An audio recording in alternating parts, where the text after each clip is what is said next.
About a portable rechargeable refrigerator. Portable rechargeable. So how does it work? How do you get all these things? How do you get the materials? How do you go about it? So can you really explain to us how you got these things? Majorly, find out that when there is no electricity, can power the fridge. Now start down and think about how can we solve this problem. Now using the battery to power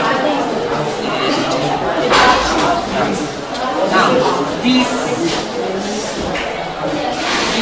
refrigerator is made in such a way that it can easily cool, as in it is more faster to cool than a normal refrigerator. Using a light. Okay. When you put a water inside there and put it in the refrigerator, this one is going to cool before the refrigerator cools.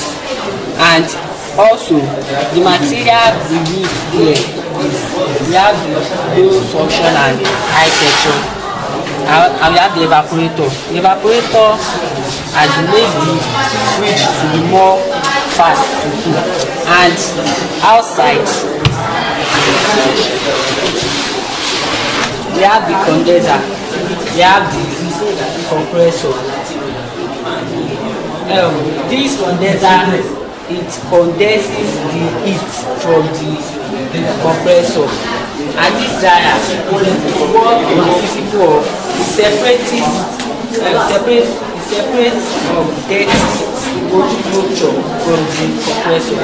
And when we look at Nigeria today, we have so many people that are pushing trucks all about and selling chairs. We can use this instead of using generators to supply. We can use this rechargeable refrigerator to just power.